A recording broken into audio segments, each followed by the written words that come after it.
दोस्तों, कुरान पाक को लेकर के सुप्रीम कोर्ट में 26 आयतों पर पाबंदी लगाने की याचिका देने वाले वसीम रिजवी की अब उल्टी गिनती शुरू हो गई है। वैसे तो वसीम रिजवी, आप सभी को पता होगा, किस तरह के अनाप शनाप बयान या तो इस तरह के स्टेटमेंट वो देते रहते हैं जिसके चलते वो लगातार सुर्खियों में बने रहते हैं। लेकिन अब वसीम रिजवी के खिलाफ खुद बीजेपी के नेता सड़कों पर उतर गए हैं और किस तरह से वसीम रिजवी को आईना दिखा रहे हैं, हम आपको एक बयान सुनाना चाहते हैं जिसको सुन करके शायद वसीम रिजवी की चमचागिरी अब निकल जाएगी।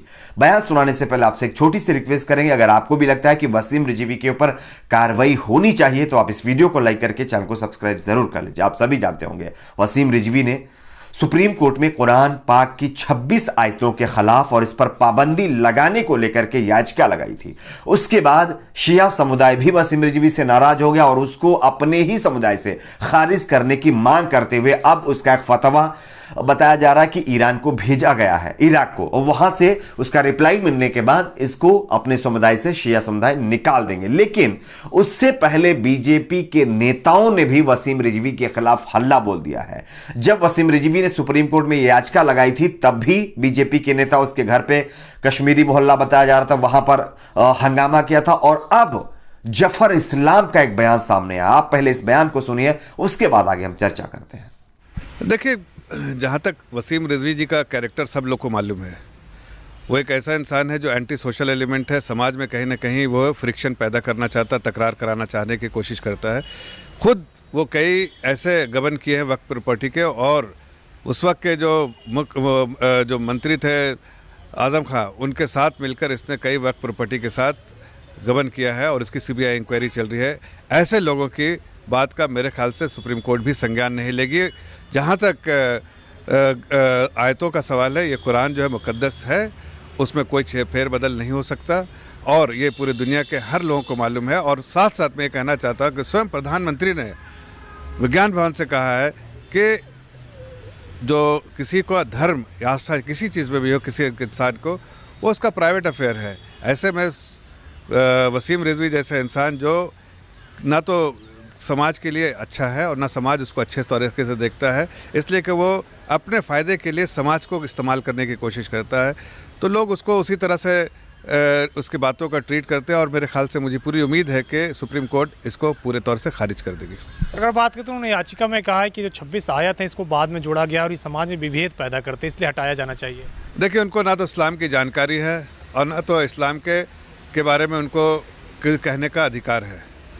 मुझे पूरी उम्मीद है सुप्रीम कोर्ट इस याचिका को रद्द करेगी और ऐसे असामाजिक तत्वों को जो है वो सही तौर से जो है जो उसके साथ जो भी कानूनी कार्रवाई होनी चाहिए वो कार्रवाई होगी। क्या आप लोग भी अपनी तरफ से कोई याचिका वगैरह दायर करके सुप्रीम कोर्ट में इस तरीके की जो पिटीशन दायर हुई है इसके खिलाफ कुछ कार्रवाई की मांग करेंगे? नहीं, हमें क्यों करना है। ये सुप्रीम कोर्ट, मुझे लगता है कि सुप्रीम कोर्ट जो है वो खुद इसका संज्ञान लेगी कि ऐसी जो बातें उन्होंने कही उसमें कोई सच्चाई नहीं है। एक मुकद्दस किताब है और इसमें इसमें सारे इसी देश में नहीं, पूरे दुनिया के जो इस्लाम धर्म जिसकी आस्था है उसका यकीन है और उनको पता है कि ये इसमें कोई फेर बदल नहीं हो सकता। ऐसे में कोई ऐसा असामाजिक तत्व अगर कुछ इस तरह की बात करता है, एंटी सोशल एलिमेंट, तो उसके बातों का कोई महत्व नहीं है। मुझे लगता है कि उनको इस चीज़ों से परहेज़ करना चाहिए, इसलिए कि कहीं ना कहीं ऐसी बातों से समाज में जो है फ्रिक्शन पैदा होता है। तो जैसा कि आप लोगों ने जफर इस्लाम के इस बयान को सुना, जफर इस्लाम ने साफ तौर पर कह दिया है कि वसीम रिजवी जैसे लोगों के बयानों का हम समर्थन नहीं करते और कुरान के खिलाफ अगर कोई बोलता है तो उसके हम खिलाफ खड़े हुए हैं। यानी कि जिस पार्टी के साथ चमचागिरी करने पर उतारू वसीम रिजवी और उसकी आड़ में इन सारे बयानों को देने की कोशिश कर रहा था, अब वसीम रिजवी के ही खिलाफ वही पार्टी खड़ी हो गई है। शायद उनको लग रहा था कि बीजेपी से इसका सपोर्ट मिल जाएगा, लेकिन बीजेपी ने वसीम रिजवी को आईना दिखाया है कि आप अगर इस तरह के काम करेंगे तो आपके साथ कोई खड़ा नहीं होगा और इससे वसीम रिजवी को सबक सीखना चाहिए।